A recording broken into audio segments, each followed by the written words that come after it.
But I'm curious, like, I remember having a bootleg version of the album that was supposed to come out, the Fuck Death Row album. There was like I don't know how official it was, but I had like a Napster downloaded version of like a fake Snoop Dogg album, but it was you, but like that was an album you were gonna drop with Mac 10. Yeah. And a couple of songs that got out because one of the engineers that I had worked with ended up going to work for Death Row, and when Suge and them tried to put out that Walking Dead album, he slid him a few. Oh, I remember that album. This Death Row Chronic 2000 comes out. There's a guy on there that sounds just like you. Top Dog.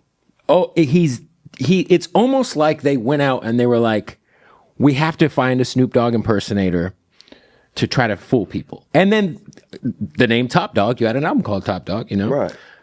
What were your thoughts when you heard that? Just that whole... I was like, this nigga Suge is a real hater. Like, that's what my thoughts was, you know what I'm saying, at the time.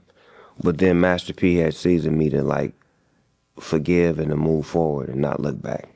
Yeah. So I had to get trained into not paying attention to it because it was so much of it going on. Like, every time I would try to drop or Dre would drop, there would be something where if someone went to a record store, they'd see something else next to it and be like, wait, what's this? And then like the Dead Man Walking shit, I forgot about that. Yeah, and then my Fuck Death Row album had leaked a little bit of it because one of the guys that was my engineers had ended up getting paid off by Death Row to work for them, and he slid a couple of my songs over there, and that's when they started finding somebody to sound like me.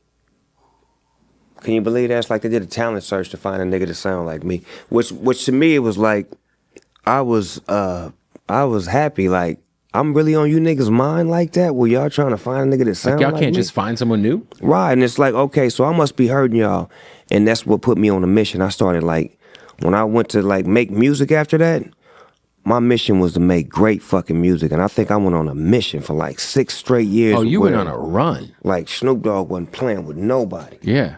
Doing songs with everybody, putting people on, making sure my records was right, doing big tours, you know what I'm saying? Getting down in the mixtape world. Like, whatever was coming out, I was always ahead of it.